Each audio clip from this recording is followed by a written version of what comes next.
You have a natural allegiance to losers, and it's unlike you. No, it's very like you. Exactly. If you keep going back to the same loser over and over and over again, if it's that loser is a loser, then you're an idiot. Then you're a loser. 2 plus 2 will always go before. Unless it's 5. And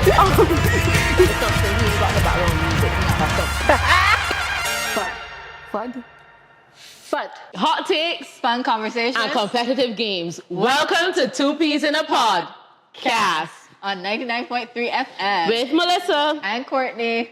Boom. We like that. Yeah, that say was it again. nice. Yeah. Okay. right. So Let's get into it. on my list, I have 2 really pretty names. Oh. The first name is Courtney Diana Walker. Okay. And I think, have you ever heard of her before? Not really. Not really, but no, you don't know her, but you've heard of her. Yeah. So can you tell me a little bit about this person that we've never met before? For as much as I know, she seems to be a social media girly. Okay. You know how the girls get down on the Instagram. On the influencer. Right? Yeah, on the influence. She's social influencer. Yeah. Yeah. So she has a lot of followers. We won't divulge. Yeah, we won't call the numbers. Yes. We're too classy for that. We're too classy. Yeah. Yeah. But she has a very decent following. You know, she has a little bit more to her. You know, she's a dance teacher as well. Really? She did 2 degrees. 2 degrees. She seems to be a very, well-rounded. complex person. Oh, wow. But a lot of people don't seem to know that. But she is a very complex person. Yeah, she's. Can you tell me a little bit more about her? Who is she off of Instagram and not in the dance studio? She is a very chill girl. Okay. I think a lot of people think she has this big social life. She likes to sleep and watch Netflix. That's interesting. Yeah. Yeah. And then she works here at Capital Media as well. You know, she's a salesperson. She's very busy. She sounds a lot like you. She want to be you real bad. She's my twin. She want to be you real bad. No, because people say we look alike all the time. Every time I go to the gas station, or the people are like, "Oh, are you that girl off of Instagram?"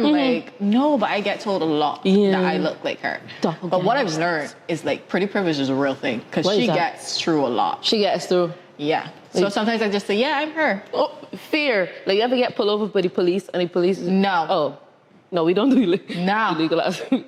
No. 19 convictions, no. 19 convictions, no felony. Jail and prison is not the same. Yeah, Amen. No. Amen. No, I've never been pulled over. Amen. Hallelujah. Knock on wood. Okay. Yes. But if I would, if I've ever gotten pulled over, I would be like, cool. Hi. This is not wood. But yeah. Hi. And that's all you have to do because the face says oh. And that's it. Amen. Love that. Wonderful. That's the tea. Next on the list is Melissa. Her last name is Hunt. Ooh. Yeah. I didn't know that. Yeah. Interesting. I knew that. So let's get into that. Let's lean into that. Do you know her? Do I know her? Do you know her? I wish I did. Oh, okay. I wish I knew her personally. I know her a little bit. You do? Yeah. That's so cool. There's a girl named Melissa who works with me. Yeah. We gets down. We gets down. Yeah, they gets down. Yeah. So yeah. Also, be sure to watch our other our other segment. Trey Gals. I watched. Oh, that's who she is. Oh, I know she. Yeah. She real old. Yeah, she's a little old. She's just a little bit, a little sprinkle in there. Yeah. So what does she do? You know what she does on a daily basis? On a. Do you know her enough? Is it embarrassing to say that all she does is work? That's a little concerning. It's a little bit concerning. Just to tie it. Okay, but the reason why all she does is work is. And I'm gonna hold your hand when I say that. Okay, let's go. So when she was younger, she had a passion. Yeah. She had a passion for performing and the art. Yeah. And she had dreams of being an actress. Yeah. And then some way along the line, her dream just faded away. It just faded away, guys. And then she found a new love. Like she actually found a new love. Yes. And when she picked up the camera for the first time, I'm sorry, I didn't mean to. I said I was super not going to emotional cry. I said I was not going to cry. Yeah. But when she picked up the camera for the first time, it was like, wow. you know, Wow. and she looked up to the heavens and she said, thank you. Thank you. And then she went to the University of the West Indies. Oh my gosh, she is just, wow, you and Courtney have so much in common. Really? Courtney went to the University of the West Indies? Yeah, that's where she did her first degree and her second degree. At EBCCI? EBCCI. Oh my God. And FC, the new faculty. Back to the story. Back to the story. Right. We're here. And so when she went there, Yeah. and her life was just, like, it was once her hobby. Yeah. And then one day she got a job at this place called Capital Media. Yeah. And and what was once her hobby became her job. Right, so now right. that's all she does. But she also finds time to spend with her friends. Oh, because friendship. F is for friends who do stuff together. You is for you and me. Exactly. And it's for anywhere and anywhere at all. Right here. At Capital Media HD.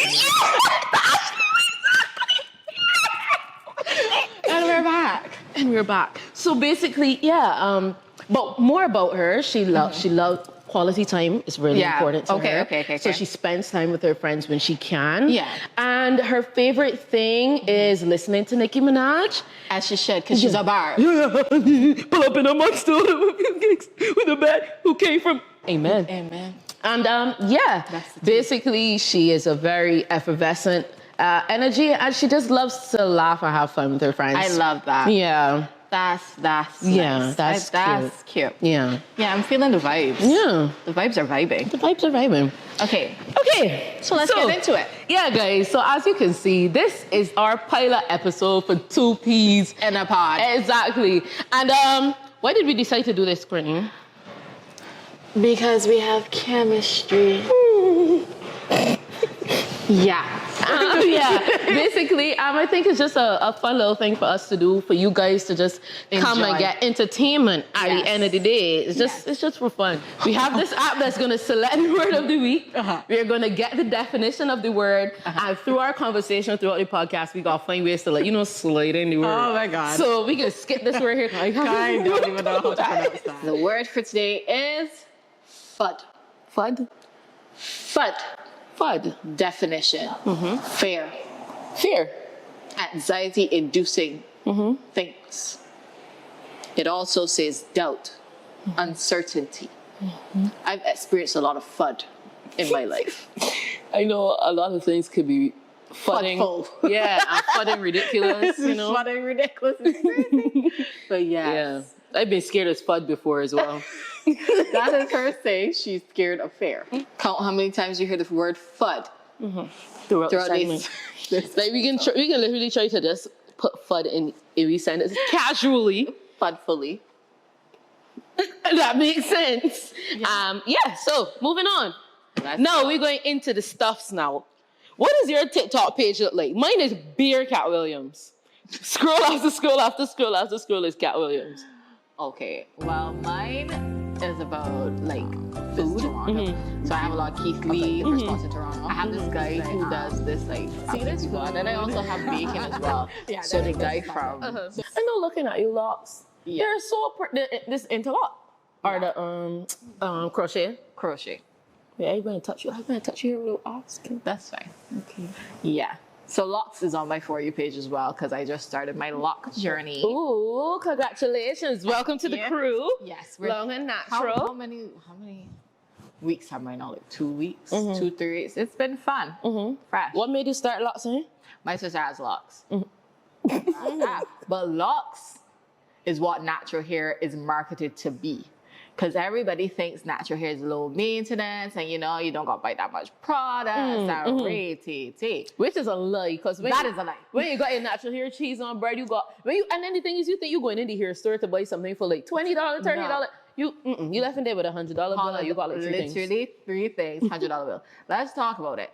Styling time goes down significantly. Yep. It is the worst. But for me to cheat the detangler, I just used to wet my hair and pull my hand. I used to do that too, but it used to take forever because my hair is very deceptive. babe. Like, you could see my hair. And people are like, oh, because it's a fine curl. Yeah. But it's very thick. And people don't know that because of how I style it. So, like, when I had loose curls, I used to just wear my hair in different versions of, like, a ponytail. And as I said, the hair itself is a very fine texture, but it's very thick. So, when I went to my loctician, she was so surprised when she got to the middle. She thought she was like, yeah, no, this isn't going to take long at all. She gets to the middle. We like spend like 4 hours on the middle by itself. I'm not even joking. I can handle. You see me as saying I'm in a chair. It is stressful. For long. I just get so irritated. It is stressful. Like, I was like this, like this. Like, okay, I watched so many shows. I did so much work. Like, I was just doing so many things to keep, my brain occupied. I got a question about that. When you sit down in the chair, when you go to get a service, your hair or your nails or whatever, do you prefer to talk or silent? Not the hot tape. Yeah, hot tape. Hot tape. Okay. It depends on the person. So with my lash tech, I love her. So we would talk. And like, we would talk. Notice she said, my lash tech, I love her. I want to hear what she can say about me. No, I love her. So we develop a rapport and we become really close. And like, that's my girl. Like, I would promote her forever. I would promote her to anybody, anywhere, at any time. Men, women, I don't care. And your lashes always look nice too. They're really nice. Shout out to you, babe. For me, when I go to a service provider, I don't really like the talking. Because like for me, when I talk to people new, I'm an awkward talker in the beginning. So like, it's just hard. It's just hard. I'm just like, I don't want to talk. But then at the same time, being silent the whole time, it's just like... Time goes by so slow when you're silent. Yeah. Like, if it's... For me, like, when I get my nails done, it's kind of hard. You gotta talk because... You can't be typing because you got to be switching hands. You got to be switching hands all the time, and you got to text, and you don't really text with the other hand, so it's kind of hard. So you got to can't hate my nails. Right. You got to call somebody or whatever. So I would just sometimes put my AirPods. If, as I said, if it's somebody I don't know, I could just put my AirPods and listen to music or talk to somebody on my phone. So what do you talk about? Because I feel like you go to this specific, let's say your lashes. Yeah. Woman, like, bro, what is there new to talk about? There's literally how you eat was you good? No, it's not even that. Like, what you talk about? Me and my lash chat, we just talk about everything. Like, so like, if her back is hurting her, she's like, yeah, well, I gotta go XYZ to get my back fixed, and and I try this new treatment, or like, if it is like, even lash related, she would tell me, oh, she's using a new lash kit today, or she's using a new lash brand, let you know how it looks, let you know how it feels. If I ever have an issue with my lashes, she's like, oh, no, come. Oh, yeah. Come back. That friend, because like sometimes you go to service providers and you feel like you're begging them. You literally beg. That's another hot take. Hold on, pause. Moment of silence. Sometimes you just go to a service provider and you feel like you're begging them. What's that about? Anyways, back to you. Like, I find it has discouraged a lot of people from wanting to get services done because you are constantly, if you feel like you're constantly judged by your service provider. Me, yes, I'm a very, I don't feel like I'm a shy person. I usually open my mouth and speak for what I want. But like, if I feel like when I work with certain people, it just feels like you just like, for instance, the time I got my nose piercings, right? Yeah. My first time getting a piercing, I don't know anything about it. So I'm like there, I want to ask questions. Like, usually I think the man would be like, okay, so when you come in, you can expect this. Yeah. But nothing. The man was just like, Then they come and sit down. He's like, can I sit here? Nothing. Man come just get the things ready, jot the thing. My nose, no conversation, no preparation, nothing. And I was just like, okay. So I want to ask you questions like, how long does it take to heal? Can I do this? Can I... When I tell you nothing, man, they give me a cream, not one. Literally, and my experience was the absolute opposite. What I will say to the service providers in Barbados is that they are the most, like, they do their jobs the best. In the sense, like, their craft has been perfected. Call me a snob, but my lash tech, she has her certificates. My nail tech, she has her certificates. Like, I'm not doing that because I need to know that the person who's doing my services is qualified to do said services. Exactly. Call me a snob. You are a snob. Call me a snob. And I feel, no, all right, on the thing of call me a snob, like, I feel like people should be, wait. Pause. Let me say that. Pause. Let me think on that. Because I'm like, some of y'all shouldn't be snobs. But I feel like in some area, like everybody should have an area in their life that they're snobbish. Yeah, no, that because you can't be taking everything from everybody. Exactly. So you must be able to be like, yeah, no, that's not gonna. Because then if like they do something wrong, you can't be shocked because you knew that's where it was going. You knew what you knew the consequences of your actions. You have a natural allegiance to losers, and it's unlike you. No, it's very like you. Exactly. If you keep going back to the same loser over and over and over again, if it's that loser is a loser, then you're an idiot. Then you're a loser. 2 + 2 will always go before. Unless it's 5. Yeah. So we were reminiscing about our first Try Gals video. If you guys haven't seen our Try Gals, check it out on the Capital Media page. But that's the first thing that we actually filmed. Yeah, filmed our bonded. It was like Keith Lee, the impressions. And he was like, so then we were in a meeting, and then Rebecca had brought some muffins. Yeah, and then we pulled in Vic, the market vendor to do it. Yeah, and that was cool. And it was a hit on our Instagram. And he has really influenced. His effect is like crazy. It's crazy. Like imagine you could tell somebody, oh yeah, this food tastes good, this food tastes bad, and there are lines of people. How did you feel when he was doing the tour and like all these places, all these celebrities and things that don't even watch the man videos was saying that that's not a good thing that he's doing or all that? How did you feel about that? Okay, hot take. This is what happens. I find social media is a make or break place. And it has always been a make or break place. That's what makes social media, right? But I find when you take content from one place to the next is when it loses out because you put it on an audience platform that is not meant for. So when they've moved Keith Lee's videos off of TikTok and put them on Twitter, they've opened him up to a lot of criticism that is not necessary. And I think that's where all of those bad reviews of him, because it was no longer about what he does. It was a personal attacks on him. Yeah. You know, and I thought that was just nasty work. Because the reality of the situation is he is a food critic. He's a self-proclaimed food critic, but he's also a food critic that we have all trusted enough to give us reviews. Oh, and then people were like, what are his credentials? Bro, listen, it's about the customers. Yeah. All he was a regular customer pulling up. People trusted exactly. him, right? So the same way you can go up on Twitter and a sweet girl will say, go and buy these, this here tastes good. Yeah. You can trust it and you can go and buy it. Yeah, and because she in a food critic, she went to school and study thing, but food is for consumers. Exactly. And when you take the consumer then reviews and rates it for everybody else. Yeah. It gives you, it's like with any other product. When people review makeup products online, just a random girl from Tennessee, she just decide, okay, well, I tried L'Oreal's today and it didn't work for me, but it might work for you, but you know what I mean?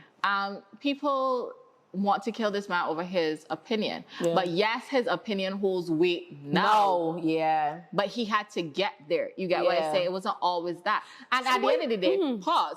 My issue is that these people now, they don't understand. They think that every review is supposed to be good. It is not an honest review if everything is, this is a 10 out of 10. Oh, yeah, this is a 9. Yeah. No. If the service is bad, why would he tell you? And this is me as an influencer.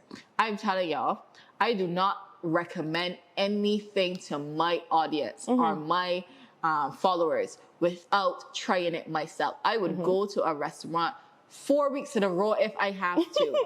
And I'm not even joking, before I recommend it to my followers.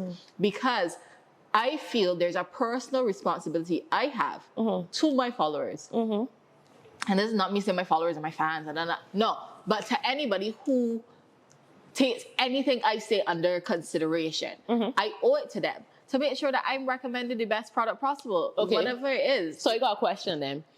Like, I feel like once somebody gets popular, like we love people on a come up. Yeah, but we hate when they get there. Once they get there, it's just be like, so the same thing with Keith Lee. Do you feel like you experience that? I know Sam. Yeah. Like she experiences that. Yeah. But I feel like Barbados culture is that in itself. But in general, what do you feel like?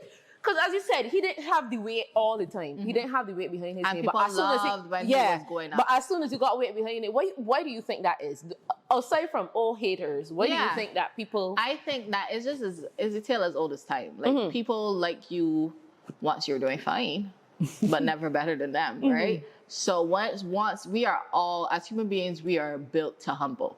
Yeah. There's always this thing that You feel so? yeah, like We built not to humble, all, or we like we want to be at the top of the not all back humans, bucket. but we especially have been conditioned to think that there's not enough space for everybody.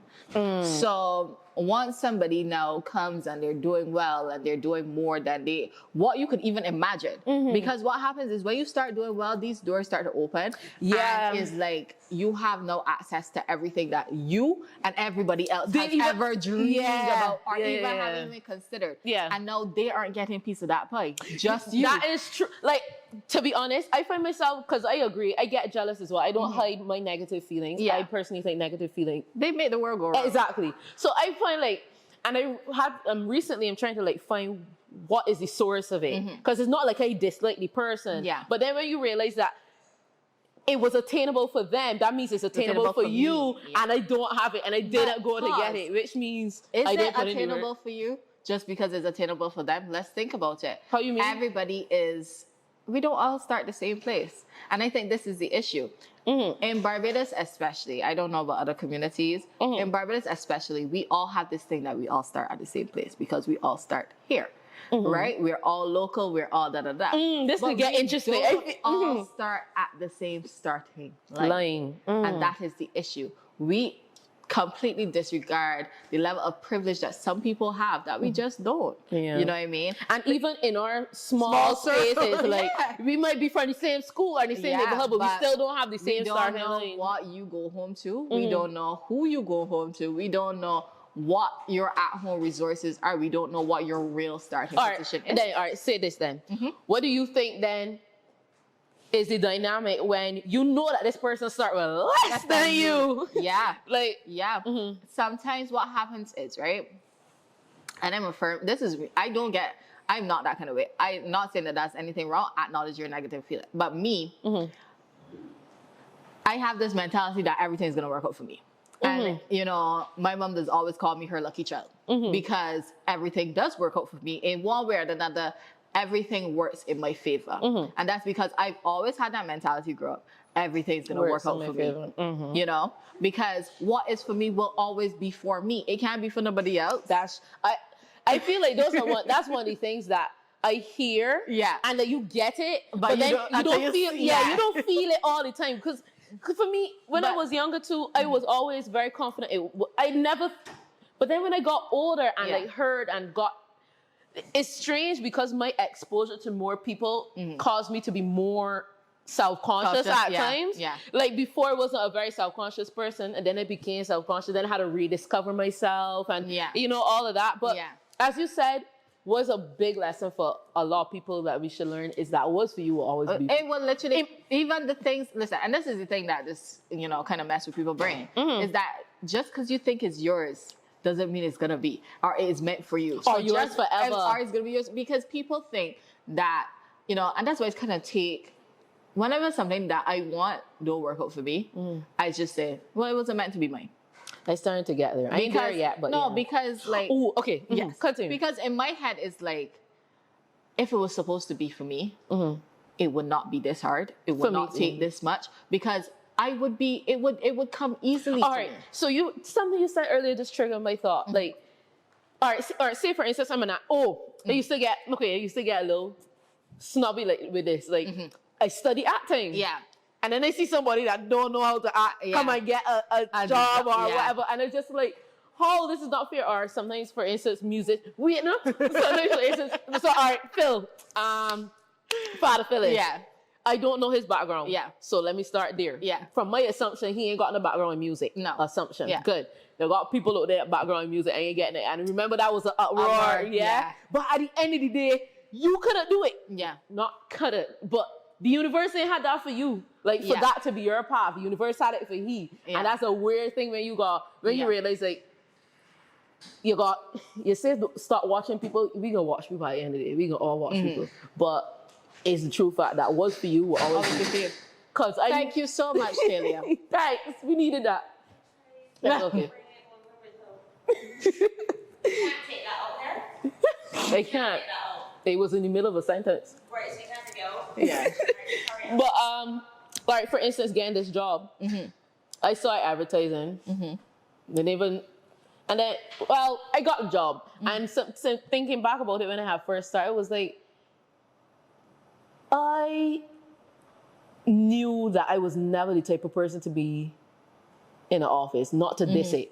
I was almost like feel bad. Like I used to get at a point like, am I good at anything if I can't do an office job? Yeah. But I like my red hair. I like to be loud and I just be aggressive when I'm ready. Yeah. And my personality thing cannot fit in an office. And I'm like, bro, I used to get real sad. Like I cannot see myself doing it. What I could be in the future, a bum?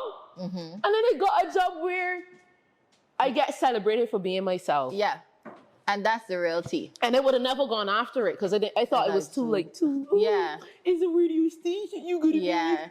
Man, but yeah, basically, you had a point earlier. What were we talking? Yeah, no, that's the tea. Like, so let's go back to the first point you asked about how do I feel when I see people who technically not in the field that you would have studied or whatever. Not in the field that I would have studied, get through on the field that I studied, basically. And for me, it's always a case where because that has happened. That has happened where maybe we were in the same field and I just didn't think the person used to work as hard as me or used to be as good as me. I've seen that happen many times. And for me, it was never a case of, because I don't tend to grudge people for what I have. Like, I have this mentality in life. If I don't have it and if my family can't give it, then I do without it. Yeah. That's always been my mentality, whether it be materialistic things, So I've never grudged anybody for anything because I've always had everything I need. Because if it was for me, I would have had it. So how did you feel in those moments? In those moments, I was a little sad. But it was nothing to do with them. It was just more so of I just felt personally like I have failed at this one thing I was supposed to be good at. Do you struggle with feeling like a failure? As in, do you have those, how if sometimes people don't get what they want ever, like the thought of being a failure comes from them. Do you have those types of thoughts? FUD. I forgot about FUD, y'all. Have you ever felt FUDful? Yes. For me, okay.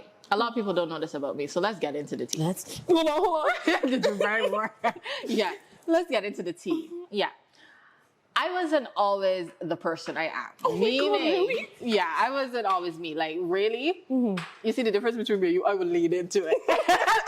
I wasn't always into the academics. I wasn't always into, like, being the best version of myself. Okay. And I was discussing this weekend with a friend. I was like, I was really molded into the person that I am today because without my mom and my sister, I don't think I would have ever reached the potential that I've reached thus far. Yeah, no. Like, who were you before? I was the girl who got lotto numbers. I was the girl who was funny and used to rely on being in the class. I wasn't always that person. Was it lack of trying? You didn't care, or was it you were trying and it wasn't working? Truthfully, what it was I had already, at a very young age, I had already made up my mind that I wasn't the daughter for that. Okay. We get in deep. I wasn't the daughter for that because my sister was always a success. Like, I grew up in a house where my sister, every scholarship you could think of, my sister has won. Really? I'm not even joking. My sister has won the most prestigious scholarship in the world, which is Rhodes Scholarship. And she went to Oxford twice. Wow. She was that person.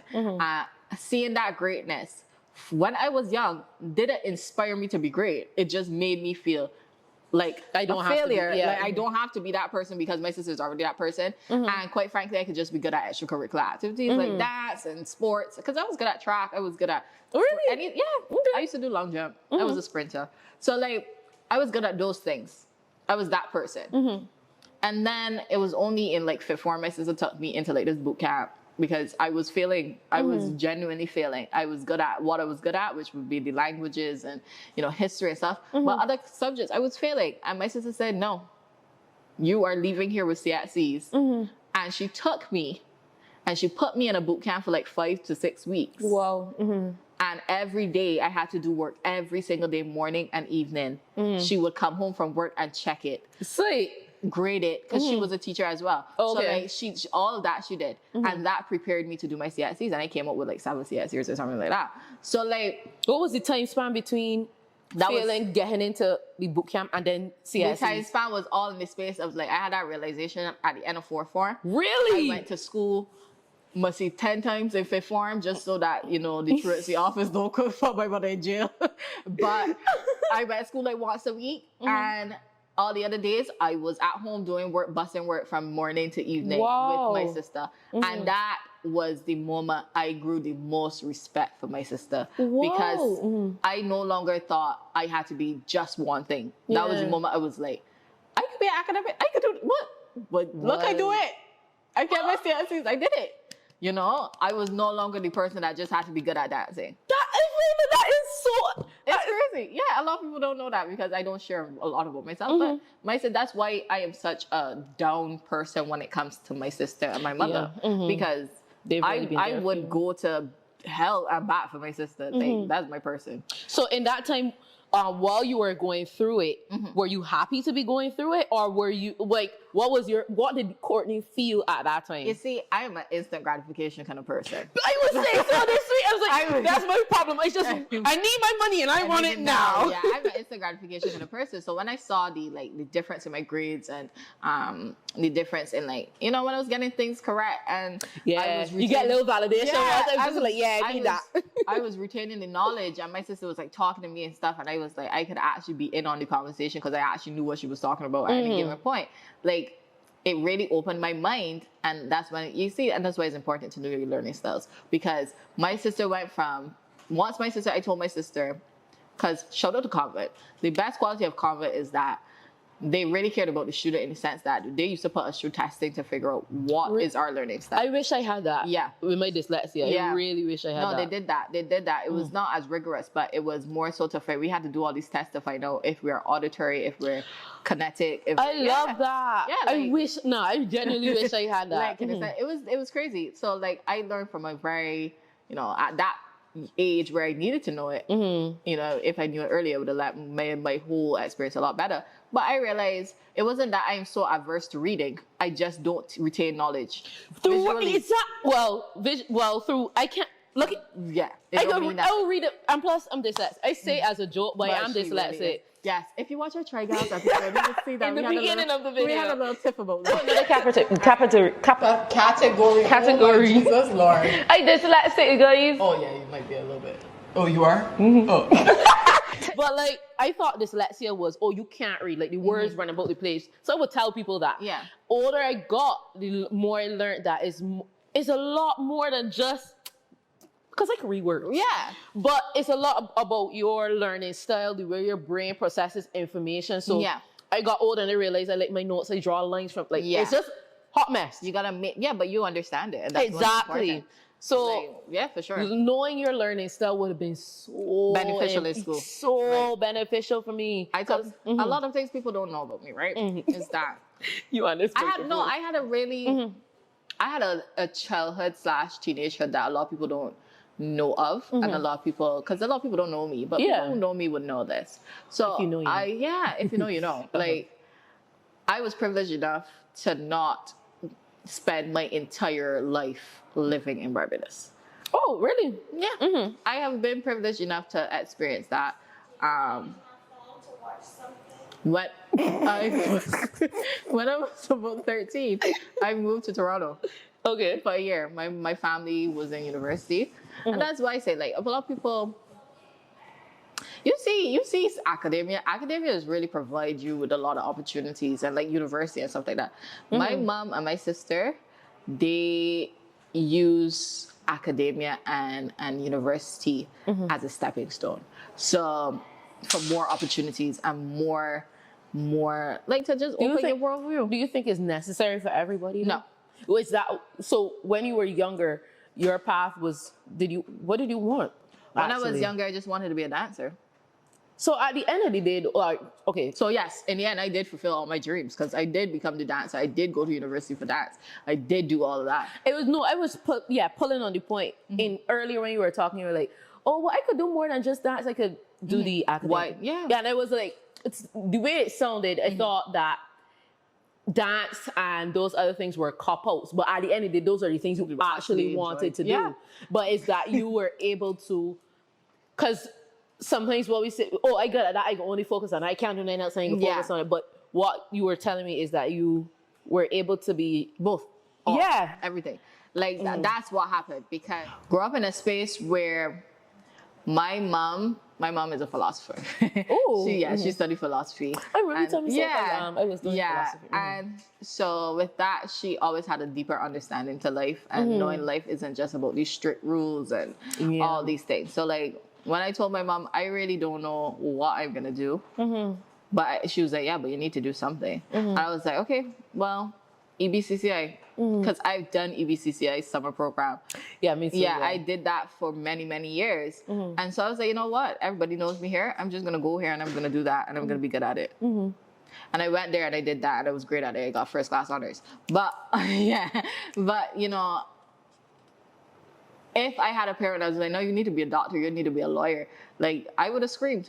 I would have screamed, I would have died actually, because I couldn't handle that. Because I was not at that point in my academic journey. Yeah. You know what I mean? My true academic self really came out, like, I kid you not, in undergrad. Okay. Undergrad, I can remember it like it was yesterday. So what happened was, I wanted to go. I wanted to go to Canada for a year, right? And you know, at UE, got the exchange programs and stuff like that. Yes. I was the only person from our group that year to get a scholarship for the Canadian government. But in order to get that scholarship, I had to get all A's.